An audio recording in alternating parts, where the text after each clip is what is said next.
Que Dieu, le Créateur, vous bénisse abondamment au nom puissant et victorieux de Jésus-Christ, notre médiateur qui est assis à la droite du Père Céleste et qui intercède pour nous. Je rends grâce à Dieu, le Créateur, pour ce privilège qu'il me donne de partager avec vous sa parole qu'il a magnifiée au-dessus de toute sa renommée. C'est moi, Tito Mbanda. Bienvenue à cette émission qui dit la parole de Dieu. Aujourd'hui, nous allons répondre à la question suivante. Quelles sont les deux leçons que nous devons tirer de la guerre entre la Russie et l'Ukraine? Quelles sont les deux leçons que nous devons tirer de la guerre entre la Russie et l'Ukraine? La première leçon est la suivante. La Russie ne veut pas voir les armes ou les forces de l'OTAN s'approcher de ses frontières. Comme elle ne voulait pas voir les forces de ses ennemis à sa porte, elle s'est préparée en conséquence. Votre nation doit faire la même chose.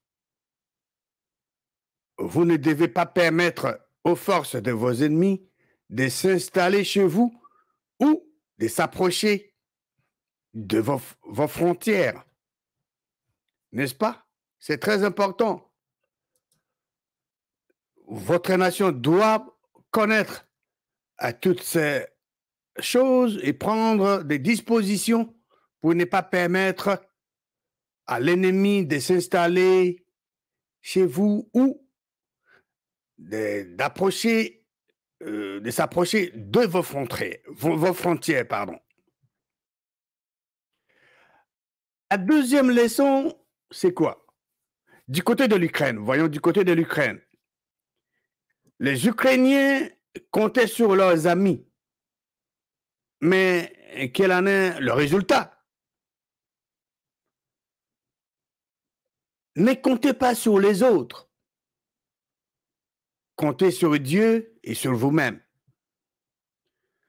Nous avions vu les Ukrainiens se mobiliser pour défendre leur terre. Vous devez faire la même chose pour défendre et protéger vos terres que Dieu vous a données. Vous devez utiliser tous les moyens nécessaires pour défendre votre nation.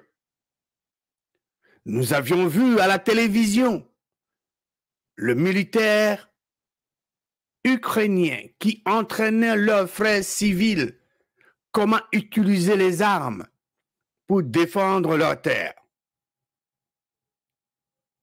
On ne les a pas appelés des rebelles ou des milices ou des groupes armés. À l'Ukraine, les médias occidentaux ont dit que les Ukrainiens sont braves. Les civils ukrainiens sont courageux. Ils ont pris des armes pour défendre leur pays.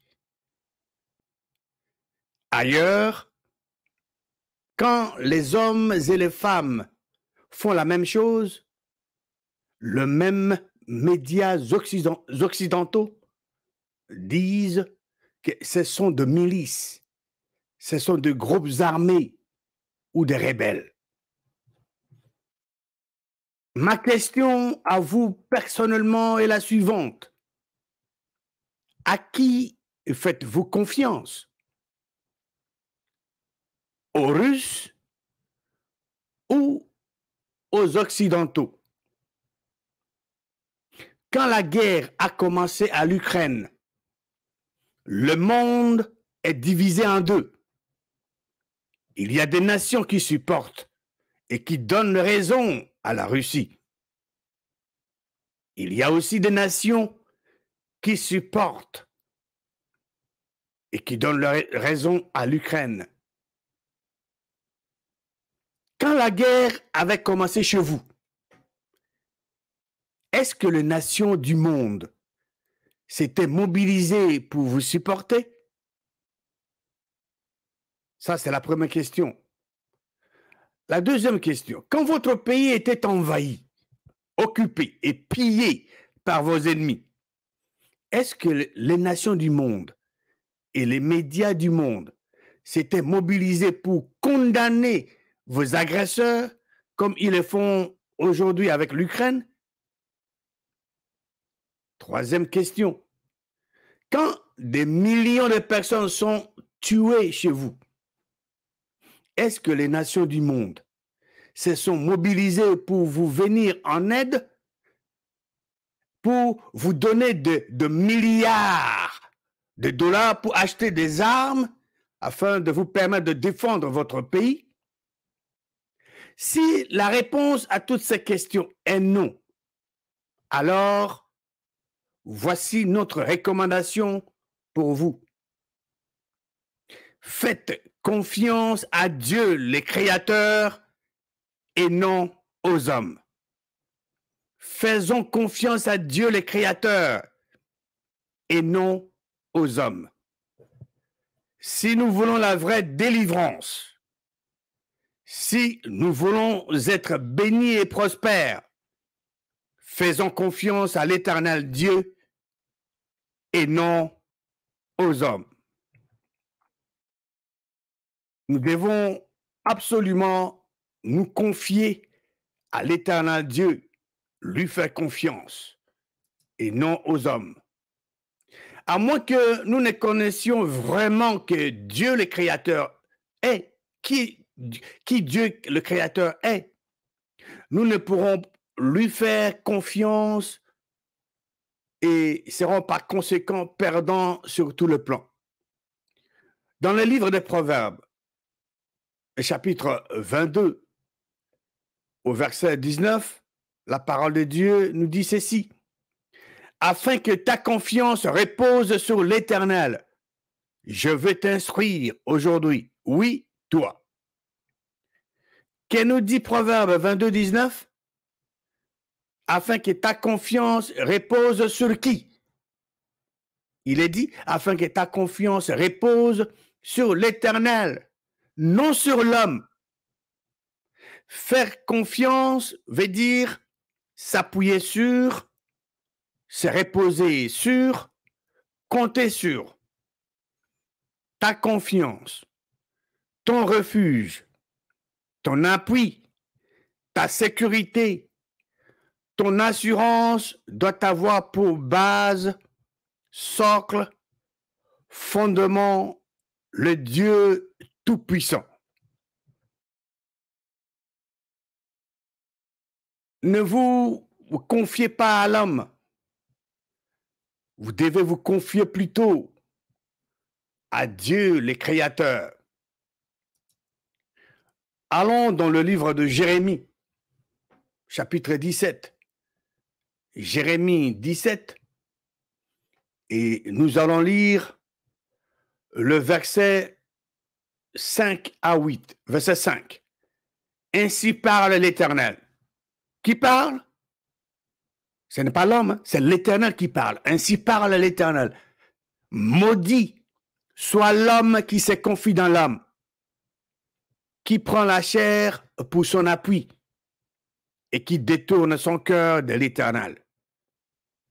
Il est comme un misérable. Cet homme-là qui se confie dans l'homme, il est comme un misérable dans le désert et il ne voit point arriver le bonheur. Il habite les lieux brûlés du désert, intersalés et sans habitants. Béni soit l'homme qui fait quoi? Qui se confie dans l'Éternel et dont l'Éternel est l'espérance. Cet homme est comme un arbre planté près des eaux. Cet homme qui se confie dans l'Éternel, il est comme un arbre planté près des eaux et qui étend ses racines vers le courant. Cet homme n'aperçoit point la chaleur quand elle vient et son feuillage reste vert. Dans l'année de la sécheresse, il n'a point de crainte et il ne cesse de porter du fruit. Pourquoi devons-nous faire confiance en Dieu, le Créateur? Parce que Dieu, le Créateur, ne vous abandonnera jamais. Mais l'homme peut vous abandonner. Pourquoi devons-nous faire confiance en Dieu, le Créateur? Parce que tout ce que Dieu, le Créateur, veut faire dans les cieux, sur la terre, sous la terre et dans les eaux, il le fait. Parce que rien, alors rien, n'est impossible à Dieu, le Créateur. Allons au chapitre 32, Jérémie 32, et nous allons lire le verset 27.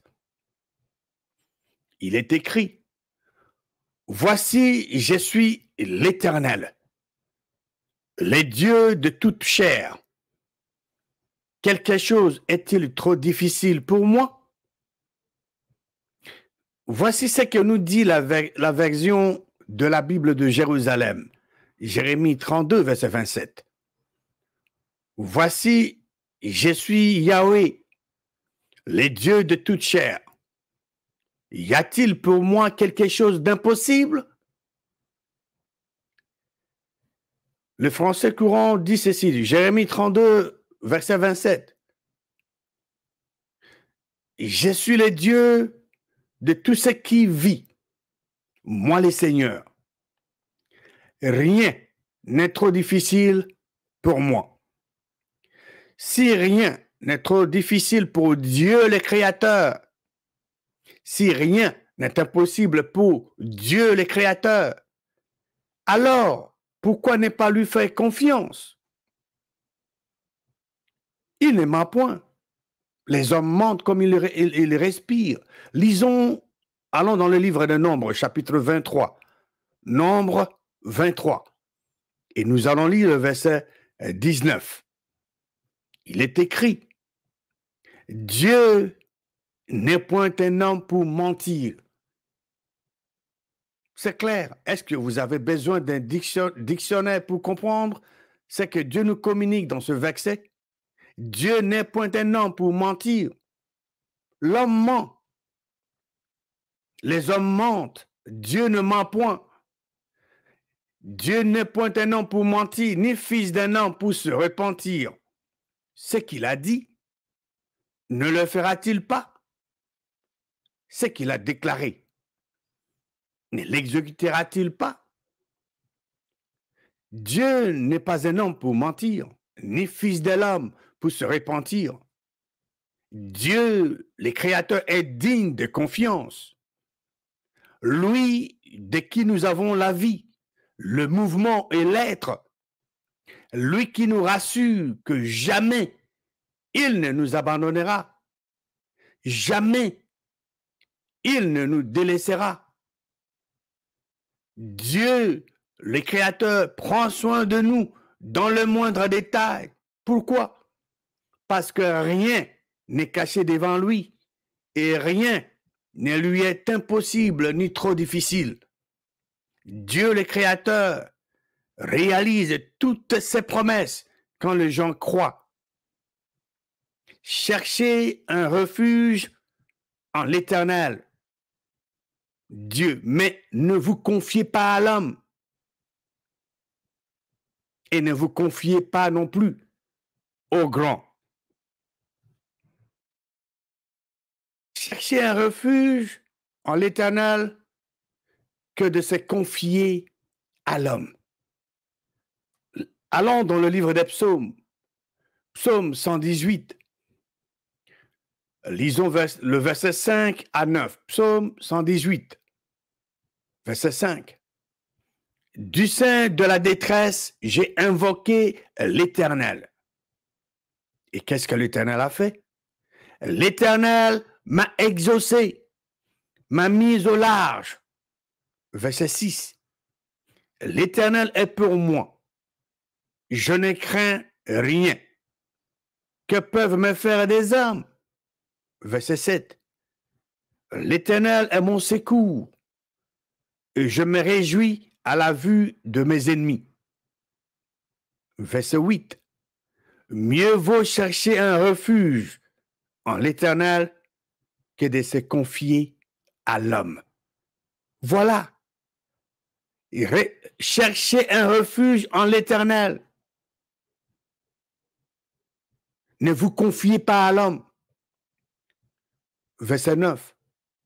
Mieux vaut chercher un refuge en l'Éternel que de se confier au grand.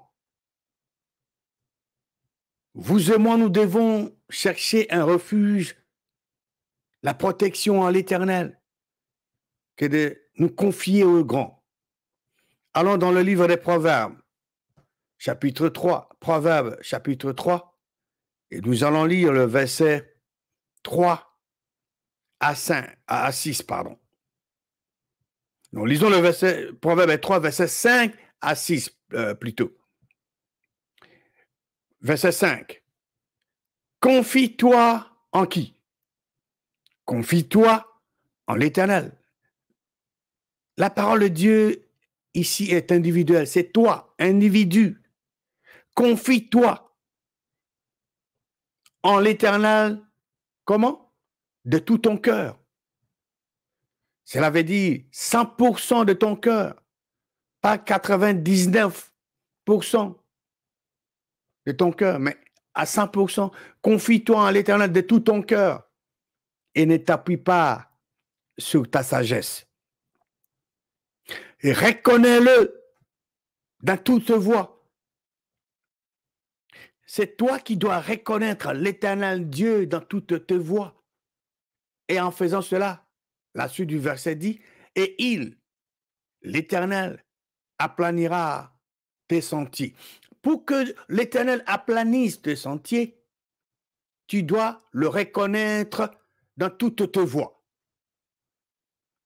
Nous confions à l'Éternel au-dessus de tout ce que nos propres intelligences nous dictent parfois. La parole de Dieu, en Proverbe 28, verset 26, dit que celui qui a confiance en son propre cœur est un insensé. Nous devons éviter de faire confiance en notre propre cœur. Nous devons faire confiance en l'Éternel, Dieu. La marche est une réalité quotidienne. Comme vous faites votre part pour Dieu aujourd'hui, Dieu fera la sienne en vous ouvrant des portes de bénédiction. Une chose qu'il faut mettre en tête est qu'il y a toujours la lumière au bout du tunnel. Dieu, le Créateur, n'abandonne pas ses enfants. Allons dans le livre d'Ésaïe, chapitre 41. Ésaïe 41, verset 17. Il est écrit, « Le malheureux et les indigents cherchent de l'eau, et il n'y en a point. Leur langue est desséchée par la soif. Moi, l'Éternel, je les exaucerai. Moi, les dieux d'Israël, je ne les abandonnerai pas. » Dieu ne vous abandonnera pas, mais l'homme à qui vous aviez confiance hier vous abandonnera demain. Ésaïe, chapitre 42. Lisons le verset 16. Ésaïe 42, verset 16. Je ferai marcher les aveugles sur un chemin qu'ils ne connaissent pas. Je les conduirai par des sentiers qu'ils ignorent. Je changerai devant eux les ténèbres en lumière et les endroits tortueux en plaine. Voilà ce que je ferai et je ne les abandonnerai point. Dieu, le Créateur, ne vous abandonnera point.